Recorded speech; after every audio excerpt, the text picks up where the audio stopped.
So I'm very excited because I have this new slide deck. Has anybody ever, tried out a new slide deck? I mean, I've been practicing with it. I'm not inflicting it on you without practicing with it. But I'm very excited. This is the first time I actually get to use it in public. And it does all kinds of, oops, wrong way. All kinds of amazing things like this. Isn't that wonderful? I'm very excited. Things like this that I create on my own don't do all these wonderful things. So I'm really quite excited about it. I'm also quite excited to be here. One of the things I enjoy discovering are what's called neologisms. Does everybody here know? Neologisms means kind of new words for new times, right? And over the break, we were just talking about this wonderful word, glocal, which today is the first day I've ever encountered it, but it immediately made sense. It immediately made sense, particularly at a hybrid event like this. There could be people online from all over the world here, as well as the local community here in Hungary and here in Budapest. We are living in kind of a new world and new times. And I think they're very exciting. And I'm looking forward to what other new words we start creating for our new times that we share together globally now like never before, right? But we are here to talk about resilient learning teams. And we came to this, I'll just go on to the next page. So I've been contributing in the Agile space for some time. It's interesting, your three keynotes today and tomorrow, me, Linda Rising, Mary Poppendick, were all some of the very first board members of the Agile Alliance.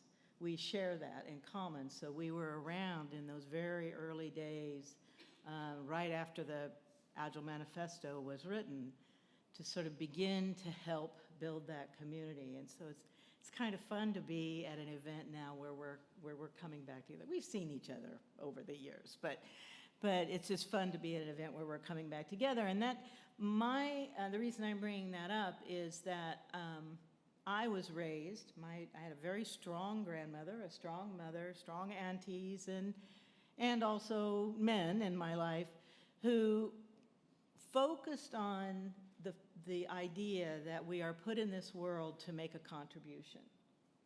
And I was fortunate to be part of finding and building the Agile community so I could make contributions there. And so these are some of the contributions I've made. I've written a few books, and very exciting.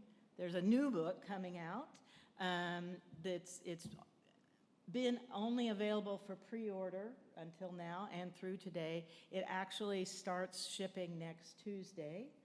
And I've brought a few of them with me. I have a few of the sort of pre-publication copies, so I'll be happy to share those with you as we go through the 2 days. But the common theme in all of my work has been about great leaders enabling impactful learning so that we can have great teams.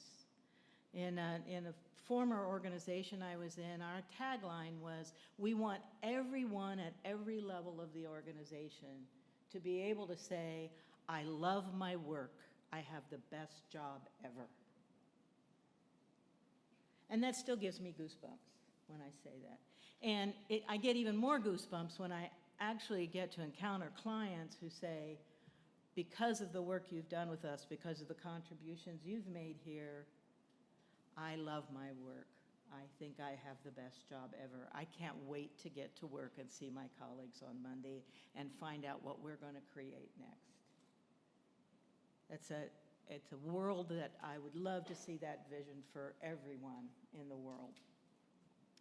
So as a part of this, for me, the idea of learning and learning full teams has become more and more significant. How many of you are familiar with the name Peter Drucker? He grew up in Vienna, not too far from here. He's known all over the world as a great management thinker.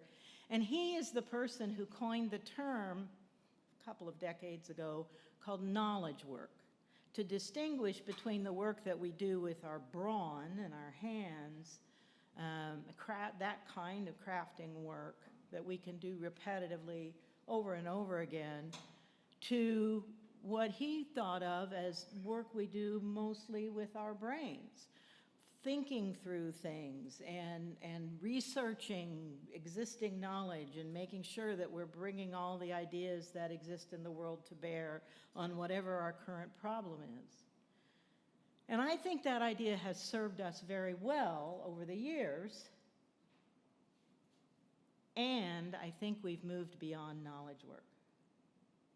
I think we are now in the age of learning work.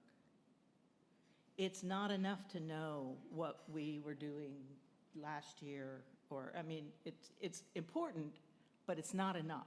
Necessary, but not sufficient.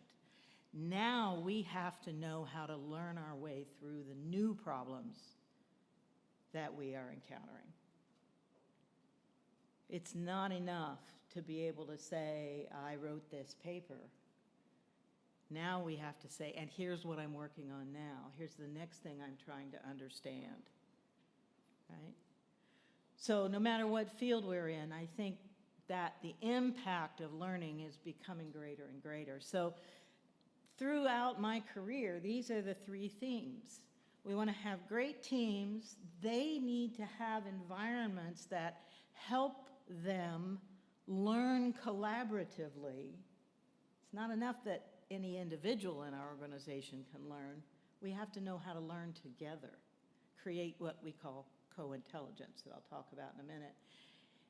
And we need leaders at every level of the organization, titled and untitled, informal and formal leaders, who create the environments where that learning can happen. And so that's what Lead Without Blame, the new book, is really about. My earlier things, we focusing on things that teams could do for themselves. But now it's time to talk to leaders about that, because teams can't do it by themselves. They need help in creating the context that they're going to work in. So who's ever heard somebody, and maybe these phrases may be too American, I don't know, but who's ever heard phrases in your organizations like, you got to hold their feet to the fire. You got to be more efficient. We're getting pressure from the shareholders. We've got to deliver more quickly. Can't deal with that. It's above my pay grade.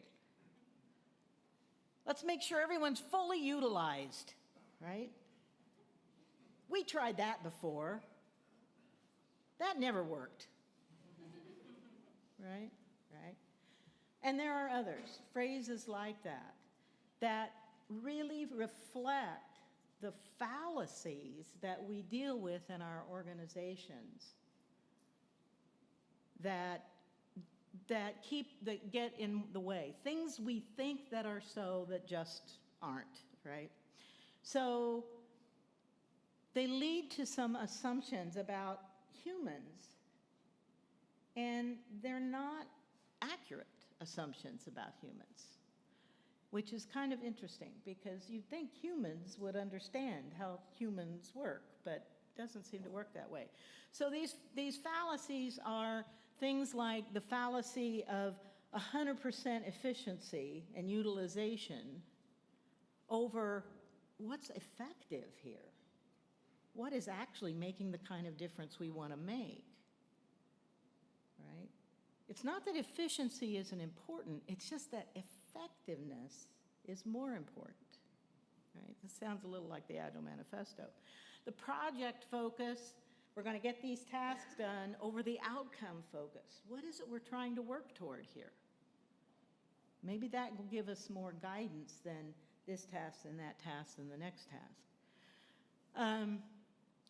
Making sure that those tasks get completed rather than thinking about, are we getting the results we want? How many times have you been in an organization that was willing to, get the short-term tasks done and forget the end result that we're looking for? That sort of misplaced emphasis, right? I've got a list here because I can't always keep these in mind. Short-term quarterly profits over long-term sustainable businesses in sustainable communities. Here's a big fallacy. Leaders have all the answers. How many in this room would consider yourself a leader in some fashion, formal or informal?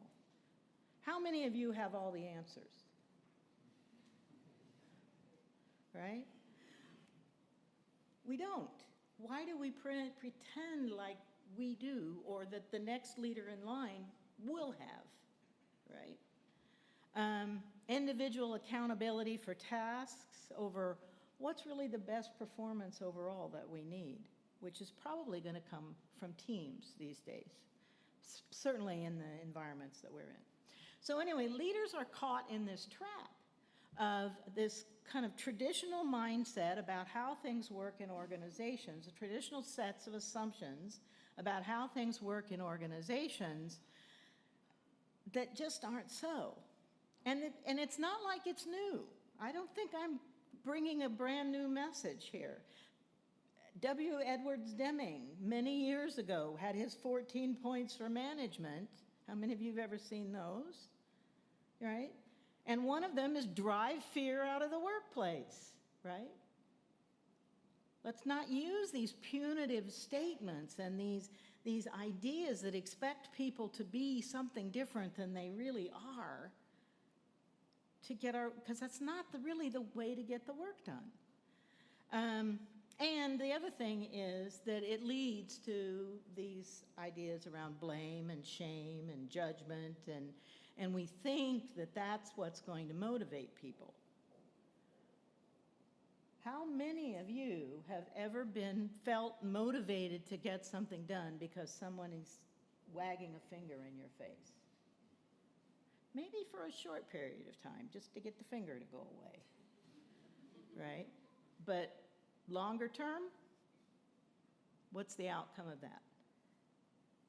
Resentment? Demotivation? Yeah. But I think the problem is that a lot of leaders, even if they're uncomfortable with being in that system, don't know what the other options are. So we fall blame to, well, we'll just kind of go along with how everybody thinks it's supposed to be, even though, in my heart of hearts, I know this isn't really going to work that well, but I got to try something, right? So I'll do what seems like what people expect. So anyway, so we get caught in this trap. No other options. We're going to, things that we accept that just aren't so. And we're still doing that in 2022. And yet, we don't have to. We can break free from that if we all work together on it.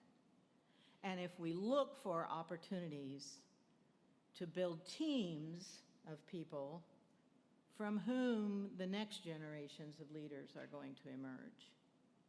And so on and so on. So what can we do instead?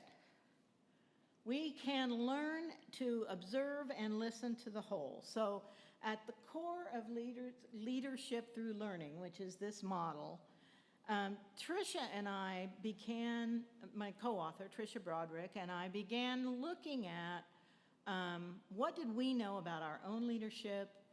We talked to a lot of leaders. We had them review our work as we went along and got their feedback on what they were encountering and how that was working. And what came out of that is that when we think in terms of teams, instead of in terms of individual contributors, if we're thinking in terms of teams, we found there were 3 motivators, which we show in the center of that graphic, and 4 team resilience factors. Because our only hope of resilience with the complexity and chaos, the general VUCA-ness. Anybody here familiar with that VUCA term? It's starting to be quite ubiquitous, right? Volatility, uncertainty, complexity, ambiguity. Complexity is a piece of that, but it's a big piece of that, and it kind of causes the volatility and the uncertainty and the ambiguity, right? So if that's the world that our teams need to live in, we need them to be able to be resilient when chaos happens or complexity gets thrown at them. And the only way that resilience comes is by learning your way through it. Learning your way through it. So we looked at what are the things that most we're really needing, besides the technical aspects of our work, what kinds of things do we need to be able to learn our way through? And so those are our resilience factors. If we get good at those, we can be good at almost anything. So these are how teams get motivated because of the conditions and constraints in their work. So there are, oops, go back. Let's go back. Back. How far back? Yeah. Okay, we'll go forward. Yeah. So you're getting a little bit of the. Okay. So there are three team, what we call essential team motivators. There may be some other things that will also motivate your team. Maybe their pay scale will help. But that's not going to do it on its own. These are the 3 essential things that you need there. And then you can add in whatever other things your teams say, well, this would also be motivating to us, right? So a purpose, and I've included some quotes from the book in here. The purpose, and it's, Dan Pink in his book Drive said that humans, individual humans, are motivated by purpose, autonomy, and mastery. Well, we discovered that teams are similar, but we have to think in terms of teams. So now we have to make sure that our team feels a purpose. There is a reason for them to come together. And everybody on the team is going to have their own purposes. They've got their kids to put through college, or they want to build a house someday or something. They've got a purpose in their own life, but we also need this shared purpose for the team to work together. And then the next one is autonomy. We need teams that are autonomous, that feel like they have identity and control over how their work gets done. That kind of sense of we're in this together, we're moving forward together toward our purpose, right? And then finally, co-intelligence. And this is what we substituted for Dan Pink's idea of mastery. Because a person, an individual human, can choose a direction of mastery that they want to go in, and they can work toward getting their 10,000 hours or whatever that is in that field and achieve some level of mastery. But a team together, particularly the kinds of teams that we often work with that are working on very complex problems, any individual on that team can't hold the whole of that complexity in their head. But together, the right collection of people in a team working together can build a sense of co-intelligence. What is our collective understanding and mastery, and how well do we know whose expertise to tap into at the right time for the right problem, and who are going to be the best two people in our team to work together to learn their way through this and bring that back to us so that we can all move forward, and those kinds of things. Having that in a team is incredibly motivating because the whole team feels they can keep making progress. Even if somebody's out or somebody's gone one day, or we can all keep moving together, moving forward together. So co-intelligence is the third mastery, or the third motivator. Where is my, okay. So what happens is this helps us motivate or move our workforce in an evolutionary process toward where we need them to be. So we came up with this idea with a kind of explanation. We start with, there's a lot of work that is just done by an individual. And the individual has responsibility for that work, and they do that work, and they deliver it, and it's done. That tends to be kind of task-based work, right? I know my next thing I need to do. I'm going to do that. Then groups come together, and they can cooperate, and it may be kind of a series of handoffs, like a relay race is the cooperation. I'm ready to give you what you need when you need it, and then the next, you know, you're ready to give the next person what they need, and so on and so forth, right? That's cooperation. That the definition of is the definition of dependencies, right? Whenever we have a lot of those handoffs. And so we don't want those inhibiting our teams. So maybe we need more than just a working group that's going to cooperate in that way for the kind of problems we need to solve. So then we move on to teams, and we teach people to collaborate together in teams. And that's great. And we probably are beginning to build that sense of shared purpose, and maybe or maybe not the autonomy, but we might be making some progress toward our co-intelligence. What is it we really need to know as a team? But we really may not be kind of a cross-functional team yet. We're just a team of people who can collaborate, and we can innovate and do some delivering together. And then what has been the be-all and end-all for a number of years now is we move to high-performing teams, teams that we can count on for their delivery, right? Anybody heard that term, high-performing teams? Yeah, it's a very common term now. It was new in the 80s, by the way. It was around in the 80s when it was new. That was a really great new idea. And they are really good at satisfying outcomes, making sure that things happen. They often get some really great internal processes going and make that happen. And the only thing is, very often they build they know how to get things done in a certain kind of situation. They become really high performing in that kind of situation. But if something happens to disrupt that situation, their rigidity can break them. We know how to do that. Oh, but what if that doesn't work? Right?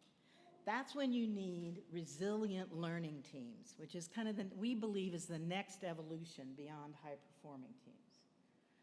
Resilient learning teams. And Amy Edmondson's actually started, independent of us, has also started to use this language around resilient teams and resilient learning teams.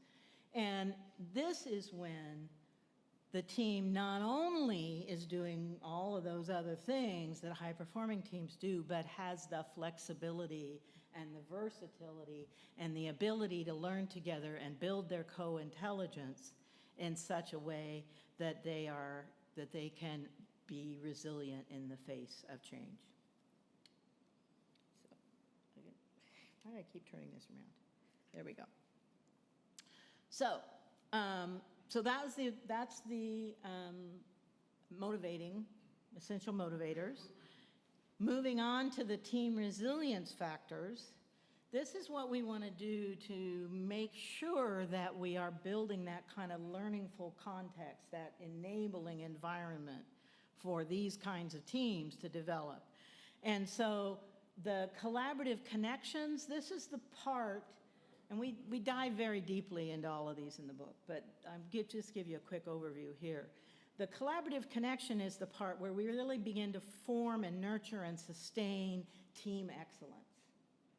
What do we need to do? We're building psychological safety and dependability, some of those qualities that were in that Google's Project Aristotle referred to, and we're really giving that sense of really strong teamness. We want to be together as a team in this collaborative connectedness, right?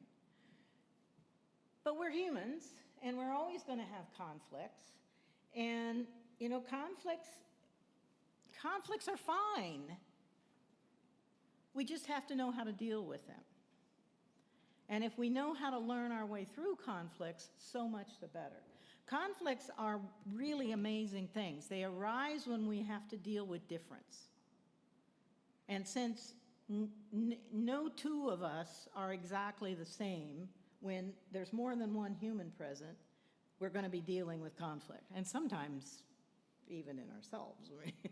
Even when there's only one of us there, we may be dealing with some conflict. But we're going to talk about group conflict here. So there's always going to be differences of opinion. There's always going to be instances where I start thinking, if you reach your goals, I may not be able to reach mine. I prefer doing things this way, you prefer doing things that way, for your own comfort at work, whatever it might be. And so what we need to do is get good at dealing with that.